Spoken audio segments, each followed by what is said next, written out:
اے محمد پڑھو اپنے رب کے نام سے جس نے انسان کو خون کی نازک بوند سے بنایا، جس نے انسان کو وہ سکھایا جو وہ جانتا نہیں تھا۔ پڑھو۔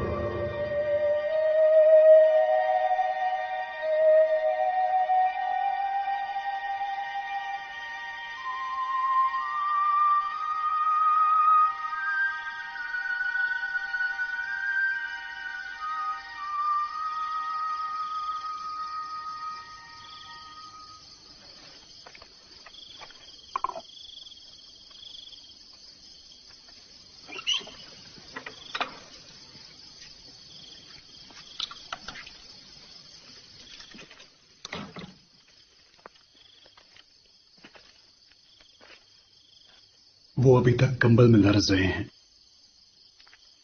لیکن ہوش میں آ چکے ہیں۔ زید، میرے بھتیجے کے ساتھ پہاڑ پر کیا ہوا؟ وہ غار میں تنہا تھے کہ اچانک ایک فرشتہ ظاہر ہوا۔ اس نے کہا پڑھ۔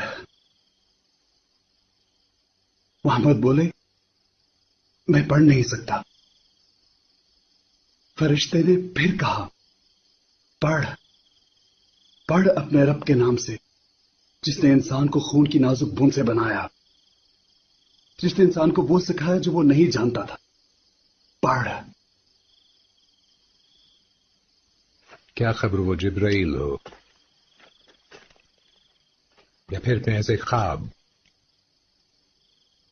لیکن محمد جب پہاڑی سے لوٹ رہے تھے انہوں نے جبرائیل کو پھر دیکھا، زمین اور آسمان کے بیچ ایک آدمی کی صورت میں۔ وہ جہاں دیکھتے تھے ہر طرف انہیں وہی نظر آتے تھے۔ تب اس نے پھر کہا میں جبرائیل ہوں اور آپ محمد اللہ کے رسول ہیں۔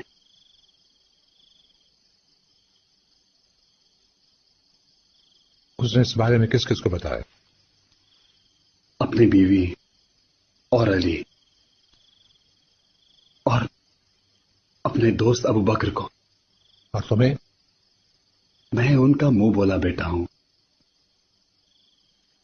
ہر کسی سے یہ بات مت کرنا، اور اسے بتا دو کہ جس طرح اس کے چچا نے بچپن میں اس کی حفاظت کی تھی اب بھی کرے گا۔ میں نے سنا ہے کہ موسیٰ سے خدا نے جلتی ہوئی جھاڑی میں سے کلام کیا تھا۔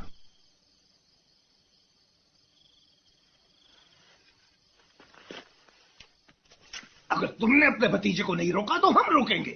وہ اس شہر میں فساد ڈال رہا ہے، گھر سے گھر جدا کر رہا ہے، نسلوں میں پھوٹ ڈال رہا ہے، اولادیں باغی ہو گئی ہیں۔ نوجوان اس کی باتیں سنتے ہیں، وہ اسے پسند کرتے ہیں۔ ہم عرب ہیں، بڑوں کو حکم مانتے ہیں، بچے ہم پر حکم نہیں چلا سکتے۔ ہم کیسے مان لیں کہ ایک آدمی جو کل تک ہماری طرح بازاروں میں پھرتا تھا آج خدا کا پیغمبر بن گیا ہے؟ کہتا ہے گلی سڑی ہڈیاں پھر سے جی اٹھیں گی.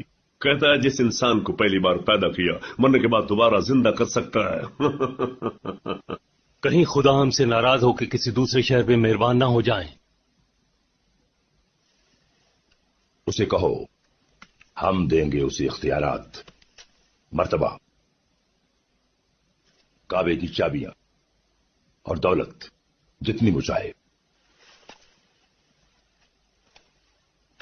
اسے کہو جو چاہے گا دیں گے.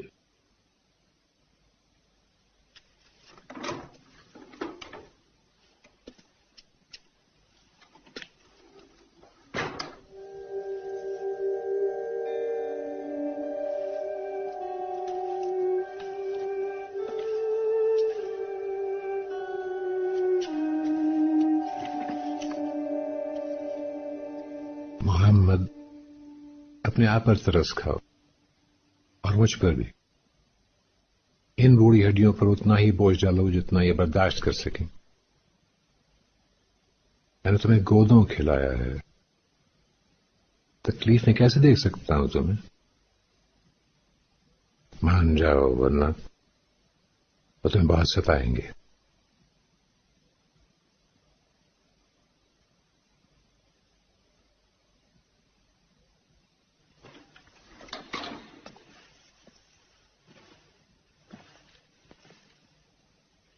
اس نے مجھ سے کہا اگر وہ میرے دائیں ہاتھ پر سورج رکھ دیں اور بائیں ہاتھ پر چاند، تب بھی اس فرض سے پیچھے نہیں ہٹوں گا جو اللہ نے مجھے سونپا.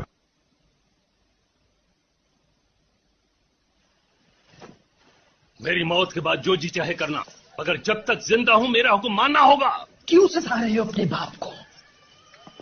اگر میں ہر وقت نشے میں چو رہتا اور ہر رات جوا کھیلتا تو تمہارے نزدیک یہ باعث فخر ہوتا؟ جو بھی ہوتا میرا بھائی تو لگتا. تم سب میری اولاد ہو.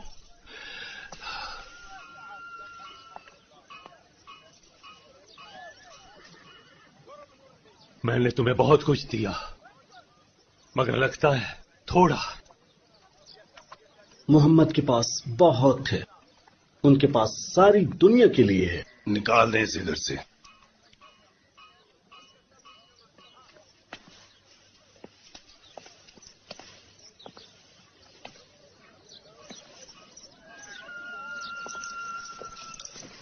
یہ ولید یا میں نہیں، تیرا باپ ہے جسے تو اذیت دے رہا ہے.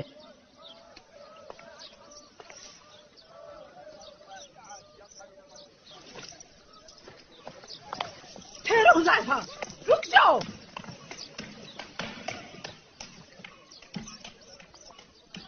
وہ کیسے کہہ سکتے یہ سب کچھ نیا ہے جبکہ کچھ نیا نہیں؟ ہمارے لیے تو نیا ہے. اللہ کا یہ پیغام پہلے بھی نازل ہوا، نوح پر، موسیٰ پر، عیسیٰ پر، لیکن لوگوں نے اسے بدل دیا، ترک کر دیا، بھلا دیا. اب رسول اللہ پر یہ پیغام پھر نازل ہوا، اس لیے پھر نیا ہے. کون ہو سکتا ہے؟ جعفر ہوگا.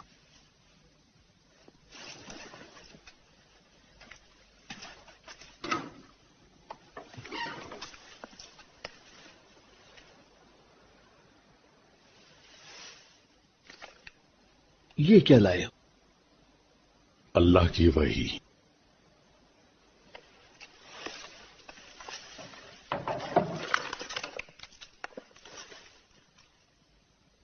جب سورج لپیٹ دیا جائے، جب تارے جھڑ پڑیں، جب پہاڑ چلائے جائیں، جب 10 ماہ کی حاملہ اونٹنیاں چھوٹی پھریں اور جب وحشی درندے ہاکیں جائیں، جب سمندر ابل پڑیں، جب جانیں جسموں سے جوڑ دی جائیں اور جب زندہ دبائی جانے والی بچی سے پوچھا جائے کس خطا پر ماری گئی، جب نامہ اعمال کھول دیے جائیں اور جب آسمان کھینچ لیا جائے، تب ہر جان جان لے گی کہ وہ کیا لائی ہے. کیا تم تھے وہاں جعفر جب اس وحی کا نزول ہوا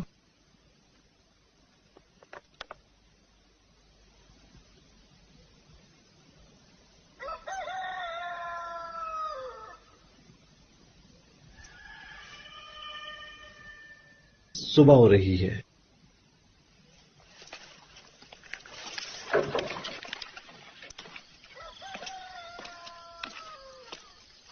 عمار، پہلے تم، پھر تم جو جعفر.